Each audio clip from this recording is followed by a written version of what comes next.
All right, everybody. So apparently we're doing another video of this Wednesday's in-store books. What do you... I wanted to do a sneak peek on the Monday show. Did you not hear me?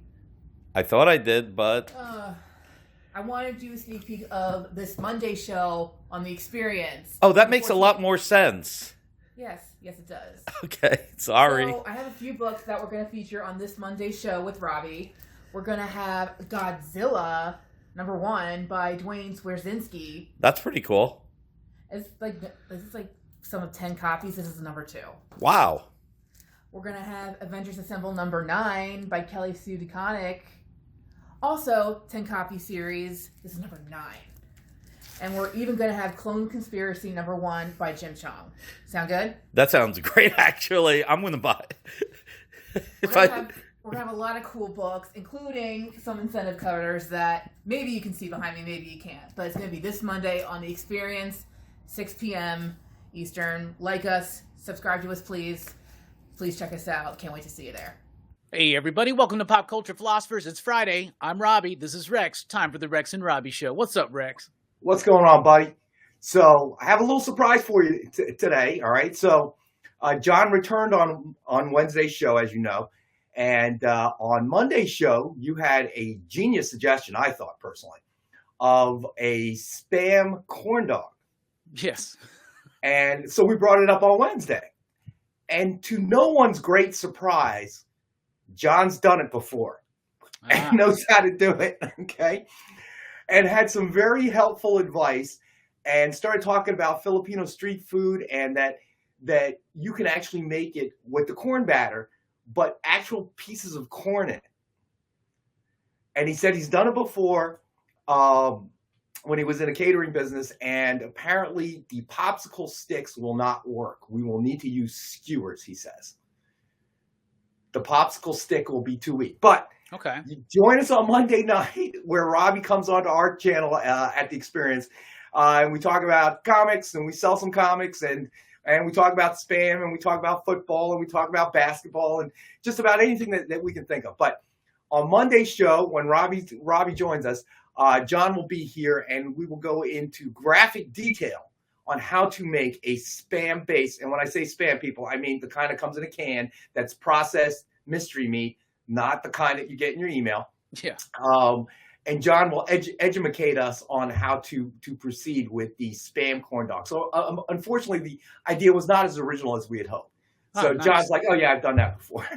And I'm like, do tell. I figured if anybody had, it would be John, right? Yes, of course. But I thought, it made me feel that we were a little less brilliant on Monday than I thought we were walking away from that. I thought it was a genius idea. Apparently, this genius idea has been kicked around and tried before in the past. So there's not been an original idea since 1493 BC, probably. Who knows?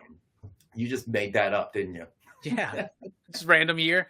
We gotta look and see the last great idea happened that year. It's probably something silly, whatever. Anyway, yeah, the spam corn dog, whatever that thing. It'd be cool. It'd be nice if you guys had like a little deep fryer, little setup for them. You could do a little cooking show on the side. We might do that. I mean, we're pushing that brewery one, which I don't know how much comics will get sold on that show. Yeah. I can promise you can see me eating a cheesesteak and drinking a beer, though. I guarantee that one. Heck yeah, man. But yeah, maybe we will do a cooking show. Hey, that could be cooking with John and Rex would be awesome. I would love cooking with John and Rex. No real meat being used at all. Just Spam. Yeah, the Spam cooking show. All the different uses of Spam. I think that thing might go viral. I'm telling you, Robbie. Yeah. So if you don't check out this show that we do together over at The Experience on Monday nights at 6 p.m. Eastern time, we go for 2 hours. There's lots of comics and collectibles for sale. There'll be statues. There's great comics, signed stuff, CGC. But if you think, that's not, I don't really like buying comics that much. I already got my budget, whatever. You're missing great conversation because you never know what's going to pop up. The Spam corn dog, for instance. That is for sure, my friend. That is for sure. And just one brief basketball mention. Looks like my Sixers have shot up to the top, my friend. As your Lakers continue to wallow and blame Westbrook for everything that's gone wrong. Yeah, you're right. So we've hit the trade deadline for the NBA season. for this year, and Lakers didn't do anything, and Sixers made some big moves. My buddy Jay Strick, who's a big Knicks fan, was like mad all of a sudden. He goes, "Well, there goes our shot, I think, to try to do something in the postseason, but y'all got to be happy to get rid of Ben, and what y'all got in return, I mean." Of course, he's going to ask for a trade out next year, so don't worry about it, right? Well, let me say this. That if you're a Knicks fan, okay, this trade didn't do nothing to kill your chances. Nolan is killing your chances as an owner, okay, and has been doing it for decades now, okay. Yeah. So don't blame it on the one Harden trade.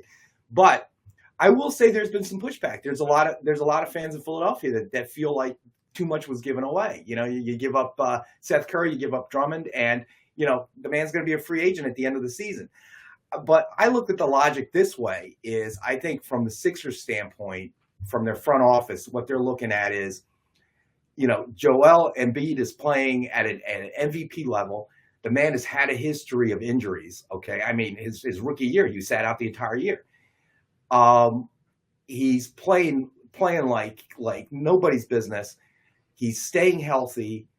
How many more years do you really have that opportunity? And then the way the NBA works, you get to the end of the season, all kinds of weird stuff happens. Somebody's throwing crazy money, or somebody else is trying to put together a super team, like Miami did, like LA tried to do this year, and maybe Harden's not on the table anymore. I guess so. I sort of see you gave up. I mean, look at it this way: you're looking at Embiid, who's not a young man, Harden, who's on the tail end, of his career as opposed to the front end of his career. Every move, you've given up all these assets. Seth Curry hurts. Drummond hurts a little bit. Yeah. You've given up draft picks. The message you're sending to me is this year or bust. 100%.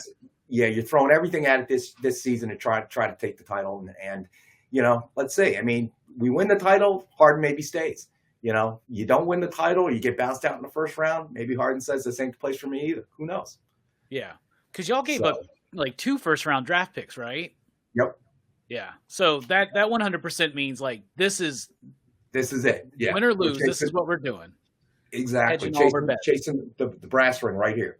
And I was reading something where they were talking about the Rams, and their model that they've had to success in the NFL has been giving up high draft picks, because their idea is like, look at the percentage of these first round picks, in the NFL and in the NBA too, but what percentage really go on to be that big of a factor in determining things. And so the idea is like, do we want the new hot thing now? Do we want proven talent?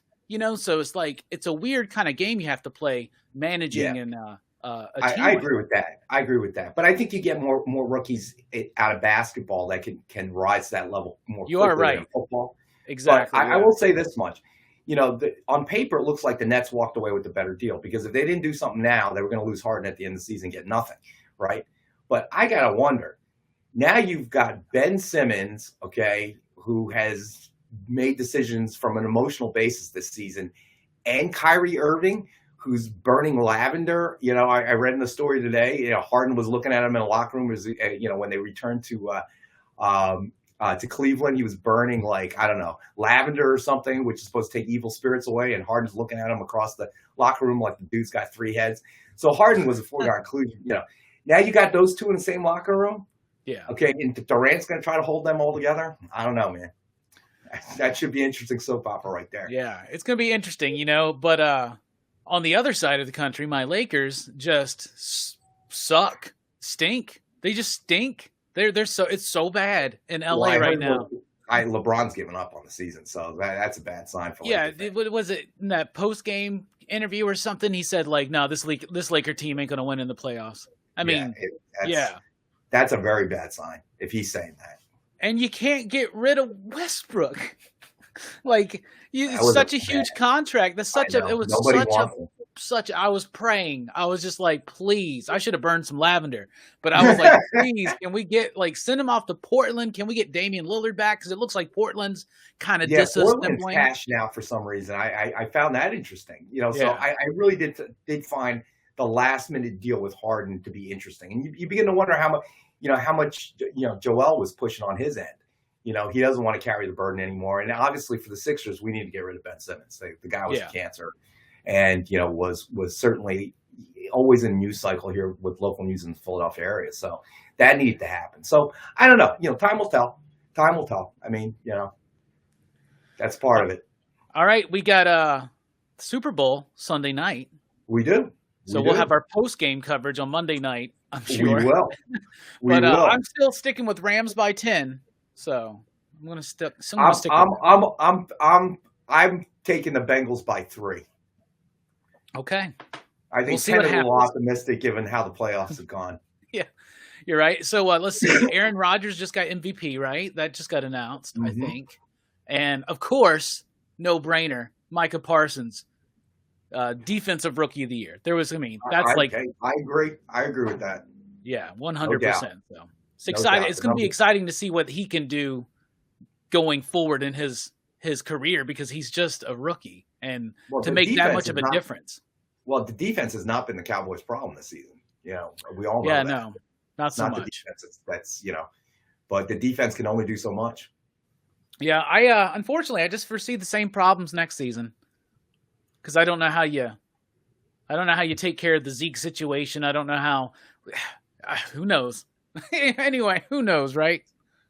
You excited for your Phillies next season? We'll see. We'll see. They've disappointed me so many times. I just can't. I have this discussion with my neighbors who are both Phils fans, and they're always trying to be so optimistic, and I'm always raining on their parade. Well, you remember that year and last year, and So they don't like to talk to me anymore because I'm a real downer because they just disappointed us for so many seasons. You're too realistic. You got to have that childlike wonder. I don't know, right? Man. When Ruben Amaro was manager, he had put together a world-class team, and we didn't take it. And then what do the Phils do? They run them out of town. Morons. Just morons. But it'll be what it'll be. I am excited. It's like almost 60 degrees here today. Nice. So excited about that. But then on Super Bowl Sunday, they say they're tracking snow. It won't be cold enough to stick, but how weird would that be? Yeah, that would be weird. It's 63 degrees where I'm at right now. It's been nice these last 2 days. It's beautiful today. Yeah, but it's already you had an interesting topic of a recent event in the comic industry, I know, that you emailed me about that you wanted to discuss today. So I'll let you open that up because it is an interesting topic, and I think it leads into a lot of different things.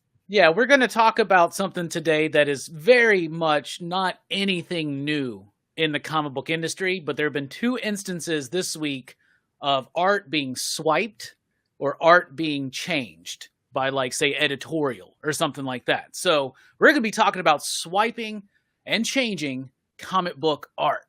So basically the first thing is that Joelle Jones, her cover for, and I got him right here, her cover for Trial of the Amazons. Right there, okay?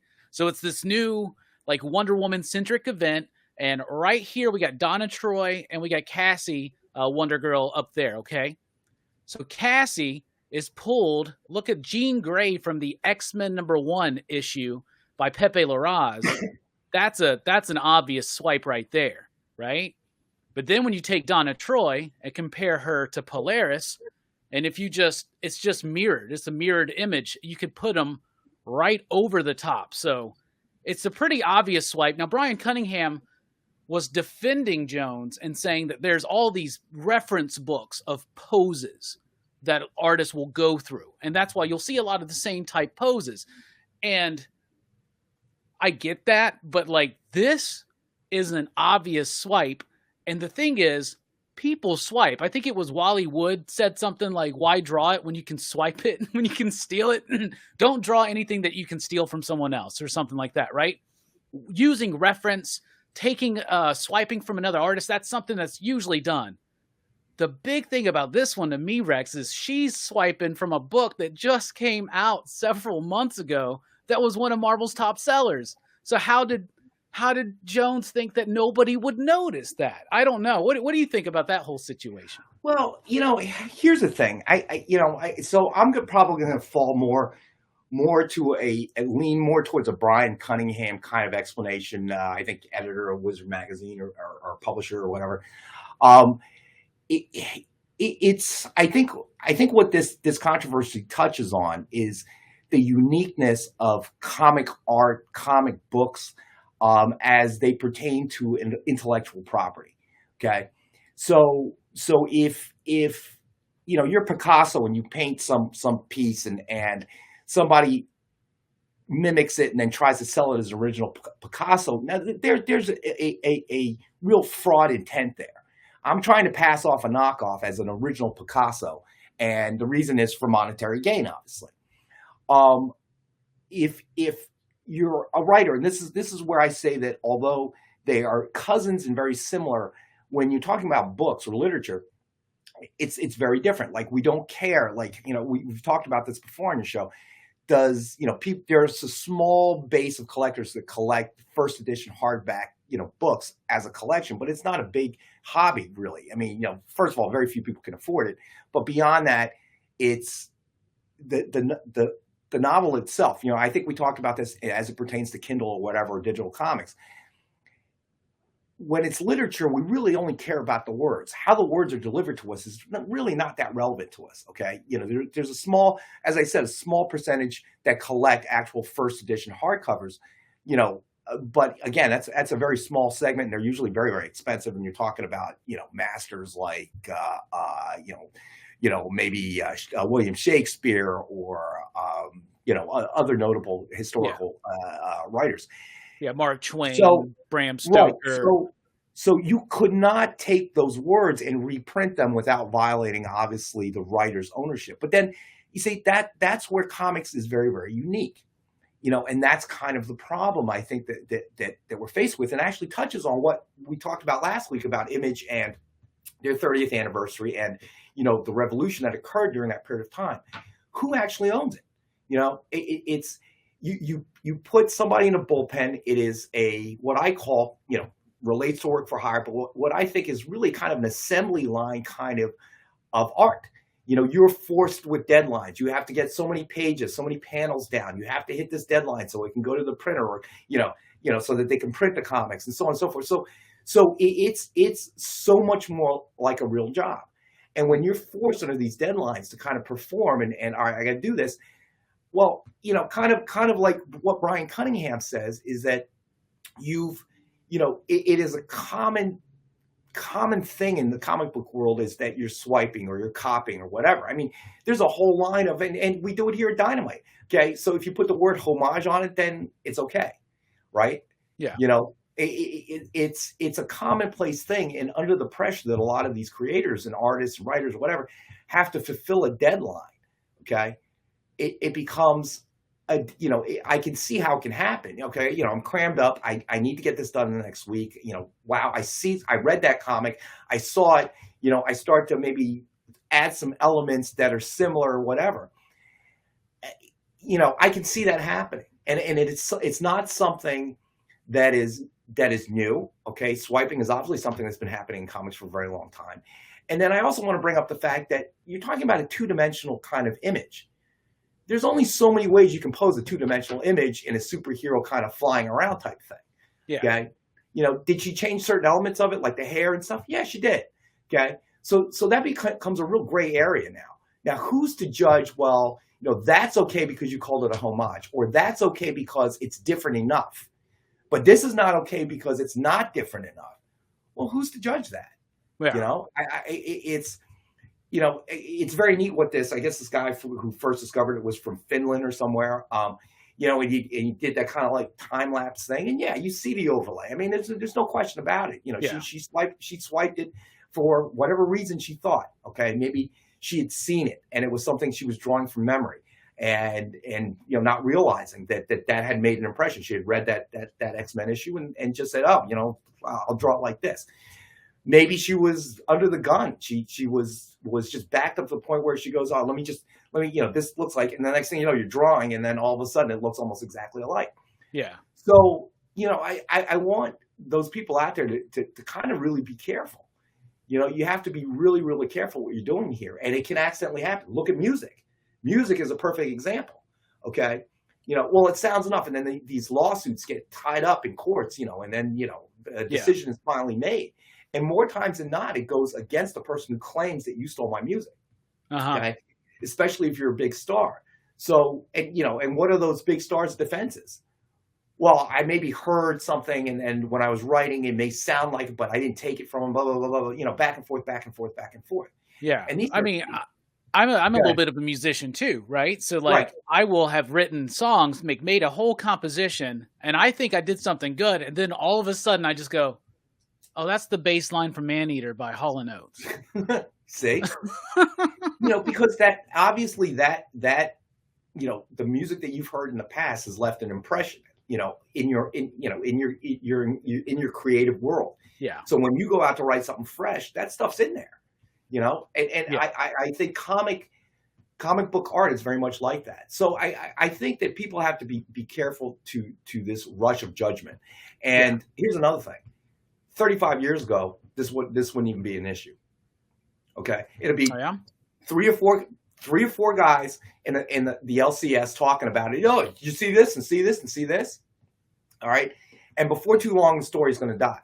Okay, it's unfortunately in today's world, information transfer is almost instantaneous.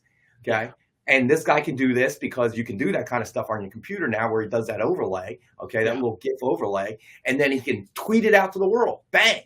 And the next thing you know, it gets picked up, and millions of people are seeing it within a matter of 24 to 72 hours. Okay? Yeah. You couldn't do that 35 years ago. You couldn't do that 60 years ago. Yeah, you're right. You just have to wait for it to be published in Wizard. Right. There you go. And I guess my question is this: is because how much is technology driving this?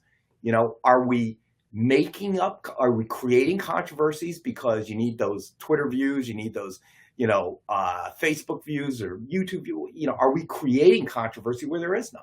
Yeah. In my opinion, Joelle Jones has not done anything that is drastically different than what comic book creators have been doing since the beginning of comics. Okay? Yeah. When it became a full force, industry where people were buying, reading, and collectors were a collector base was beginning to build. And again, it's not like Picasso taking 3 years to finish his masterpiece. Okay. Joelle Jones, like all creators, are under the gun. They got deadlines to hit. You've got publishers chasing you. Where are the pages? Where are the pages? Where are the pages? And that puts an undue pressure. And I don't know of any, but how many creators in the 50s did the same thing? Oh yeah. I mean, it's a very common practice, right? Yeah, exactly. And that's why I think even Bleeding Cool has like an ongoing segment called like the swipe file or something like that, yes. right? Like I think they changed the name. I think I read that they changed the name of the swipe file, but yes, okay. You're right. Yeah, so like it's something that happens. It's very common, and there are homages and all this kind of stuff. And Joelle Jones is someone who, in recent years, if you look at her output, which I love her art, and I don't think that swiping diminishes her talent at all. Okay, but she does have problems with deadlines, and so I can just clearly see, I'll just swipe these poses, I'll reverse this one, I'll mirror it, I'll do this. But when you do line them up, it's like so similar, like aside from like the hair, the little changes, but like it was like when it comes to the technique, did she look at it and draw it? Did she draw it from memory? It looks more like she had the reference there, but now, did she lightbox it? Because then there's a different thing there if she like lightboxed it or traced it or something like that, right? Like put it on the screen and went overlaid and then reversed. I don't know. But it was a trick that she did to probably meet the deadline for this piece of art so it could be colored, so they could add the trade dress, because it's like promotional art, right? For the big announcement, and they got to get these solicitations in months in advance, because us comic retailers, we have to order these books 2 to 3 months in advance. So you got to get that in there. So yeah, I get the idea. She's probably under the gun. I don't think it diminishes her talents, but the mistake. So there's the homage, and that's cool, but there are unwritten like rules almost in the industry. One of them is if you do an homage, whether it's a cover or whether it's an interior piece, you usually see the little marking of the artist going after Todd, after Jack. You know what I'm saying? They're acknowledging what they're doing.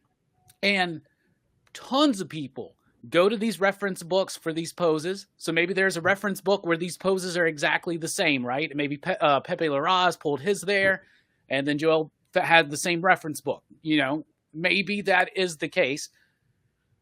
But usually when you swipe art, you go back like further to swipe something. So it would be like, yeah, if I wrote a song and it had elements of, say, a Pat Benatar song that was in my head for my entire life that somehow leaked out of my subconscious into my work, that's a lot different than hearing a song that came out 3 months ago and then doing it. You know? So I don't know. It's like, just swipe from like something older. Like that was so, like, that's such a recent comic. And it was a big comic. It's so weird, you know? But then again, I didn't notice it, you know, just one guy happened to notice it. Right. So I would say this. I understand what you're saying, but I think that's kind of the problem with it, is that everything you say is valid. So was it smart to do it in that fashion, as you say? You know, swipe something that's a little bit older. Don't swipe something that was both a very hot, popular title issue and very current. But that's not the question at hand. We can say that, yeah, that wasn't smart. You know, if you're gonna, you know, I guess okay. Let me give you this analogy. Okay, so you're robbing a bank and you're doing it Mission Impossible, Tom Cruise style, and you're coming down, you know, coming down from the ceiling. You're cutting through the safe, and you know, whatever. You can all fill in the rest of it. And then you got the dude, okay, who's wearing you know, a stocking mask that I can clearly see his features, and then writes a stick up note on a pay stub with his address and his name on it, okay, and robs the bank, okay. Yeah, the guy with the stocking mask, you're a moron, bro. You couldn't get a blank piece of paper to write the note.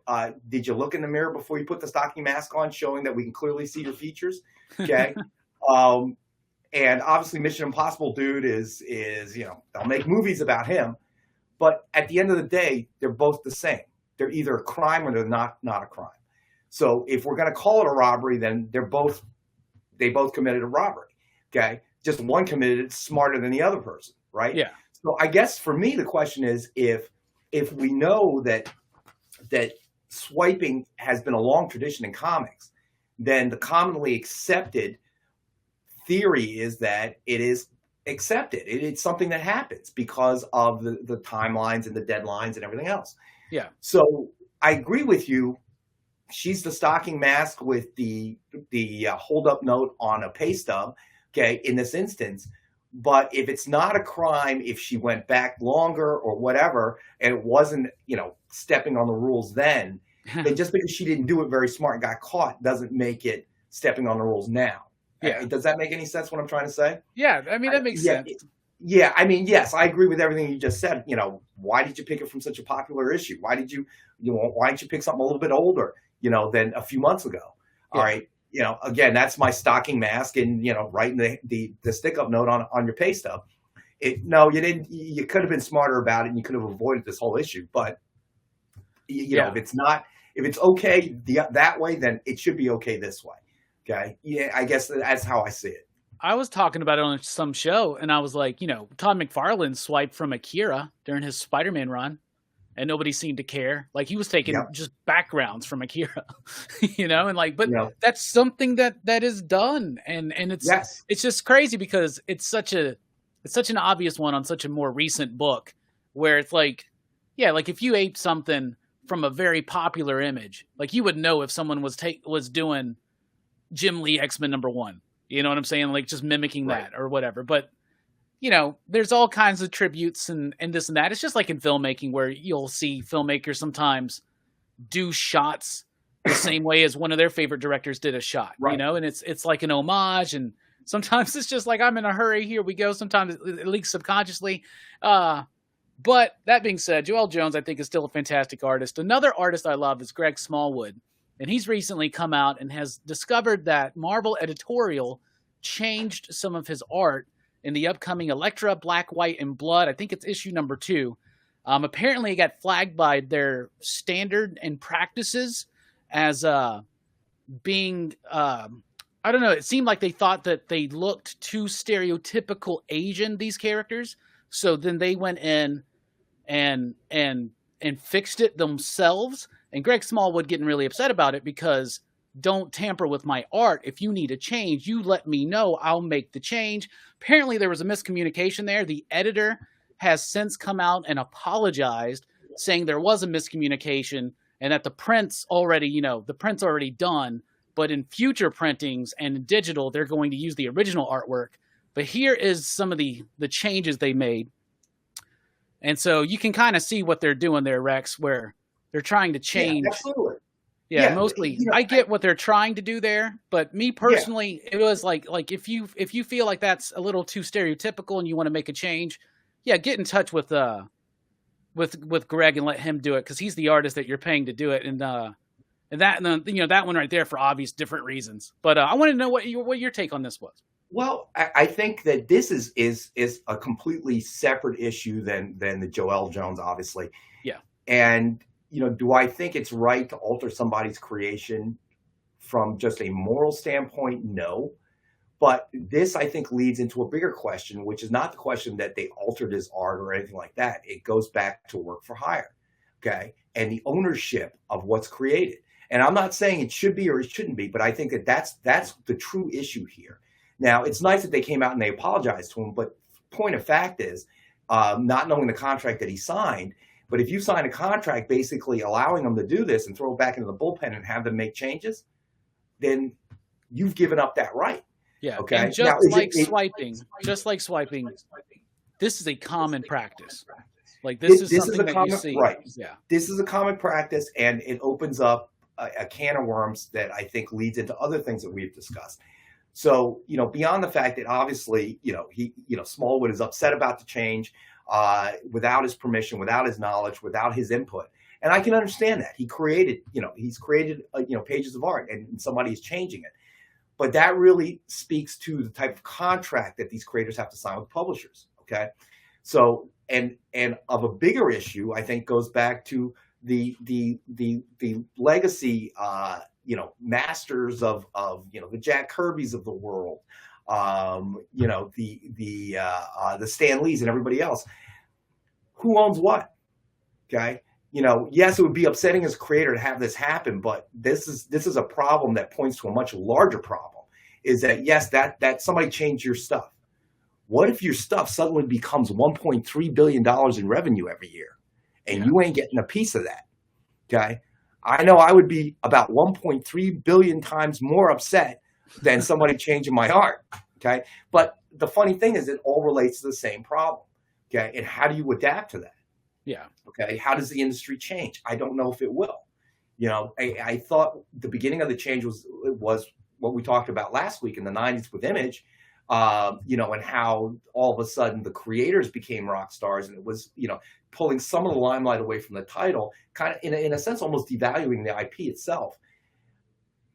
But now all of a sudden nobody expected it would grow into the movie, TV series blockbusters that it's become. And now they're all based on characters that were created by somebody who may not even, be here anymore, and did it for work for hire. Yeah. So the question becomes, how do you resolve that issue? So I think it goes beyond somebody changing Smallwood's art. It goes way beyond that. It's tied into a much larger problem, is that you don't actually own your own art. That's why they could do that. Okay. Yeah. You signed it away when you signed your contract, unfortunately. Now, I'm not saying that that's right, or Smallwood doesn't have an absolute right to be pissed off that somebody changed his art without consulting him. But I'm saying that, again, that's part of a much larger problem that exists in the comic book world. There's a lot of people that came out in support of Greg, basically being like, this was terrible that you had to go through this. And a lot of people, especially like Asian artists like Jen Bartel and a few others, thought that what Marvel did to make it look less stereotypical made it look more stereotypical, right? So they felt like they actually made it look worse. And then you had Eric Larson come in, and he's like, this is the fact of this industry. This is work for hire. He goes, this is one of the reasons why Image got started. Like, this is what he said. He goes, if they did it to Ditko and they do it to Kirby, who are you? Like, you know what I'm saying? Like, they're going to do it. They're going to do it to you. And it made me think Jack Kirby, when he was doing all of his Fourth World stuff, he was doing Jimmy Olsen. There's a lot of Superman in there, a lot of Jimmy Olsen. They redrew every face of Superman and Jimmy Olsen to make it look like the house style. And like, it's something that sticks out, because when you look back on it and you're like, that's not a Jack Kirby face. you know, and they did that to make it look the way they wanted to look. When I met Mark Bagley, I had him sign a bunch of my Night Thrasher, New Warrior comics. There was a Night Thrasher issue. He goes, I hate this cover. That's not my leg. They had someone redraw my leg. I have always hated this. And like, that's when I first realized, like, this is something that happens on a monthly basis as these things go, and a lot of people, a lot of fans, and especially people that are not like so hardcore into the industry, don't realize like how quick these things are made and how that process, comics are amazing to me because so many hands are in it and they're done so quickly when you really think about from solicitation to the book hitting the shelves. That's a wild ride. And then it starts again with the next issue. And it's nonstop making comics. No, you're absolutely right. So I think, you know, I don't think we have enough time. We got to deal with this on Monday and next Friday as well. I mean, you open up a can of worms here, Robbie. Yeah, to me, it's a much bigger issue than just Smallwood because, you know, because of the overlying implications. And does the comic reading, comic watching, you know, movie watching universe really want that change? Because if it goes the creator's direction, like it's easy to get behind Smallwood and say, yeah, that's wrong. But if all of a sudden the Kirby family, well, they settled, but you know, the Ditko family, all these different, you know, heirs, they let's say they win. Okay. And then Marvel and Disney can't use those licenses. Is everybody going to be okay with not watching any more movies? Yeah. You know, because they won't be able to produce them? No, I don't think so. So it really is an interesting question that you've opened up here. It goes well beyond Smallwood and his art. And questions we will be exploring along in further episodes of both this show and over at the EXP, where we have some great comics for sale. Let us know what you think about this. Swiping, changing art. Let us know in the comments below. You'll be entered to win a contest. We'll announce that winner on Monday. Time to announce the winner of the contest from the previous Monday. Let's do it. Let's do it. Now, I did not somehow have access to the live chat from this last one, so we just... we did an audible and we went with the last week's. So we're redoing that. So here we go. And what is the winner going to receive, Rex? The winner is going to receive a virgin metal cover of Hell Sonia, or not Hell Sonia, Unholy #1, Vampirella Dracula, and it is our line of metal premium covers. So this is real cool. You can kind of see it. And it is not a foil cover. So the winner will receive this, whoever Robbie draws, from the Ridiculous Wheel of Ridiculousness. And we'll get this out to you right away. So go ahead, spin that wheel, Robbie. Spinning Rockin Robbie's revolutionary, ridiculous wheel of revolution. It is 62 Lefty Blues. 62 Lefty! All right, cool. Nice. That's a great... Lefty. It's a great prize. So it is, and these are super neat, and they're not foil covers; they are actual aluminum metal covers. To the point where when we send them out to for fulfillment at Diamond, it's like your coffee cup after that person's sued. We have to put careful edges are sharp. Believe it or not. I feel it. All right, guys, we will see you on Monday night at 6 p.m. Eastern for the Experience Comic Collectibles with Rex and John and Robbie. Isn't that right? That is right. And don't forget tonight from 7 to 8 on the Experience, Nick will be here with the Original Art Show. So if you are an original art collector or even just a fan, he always has some great pieces there. Exactly. All right, y'all. We'll see you then. Have a good Super Bowl. Have a good Valentine's Day. And we're out. Station.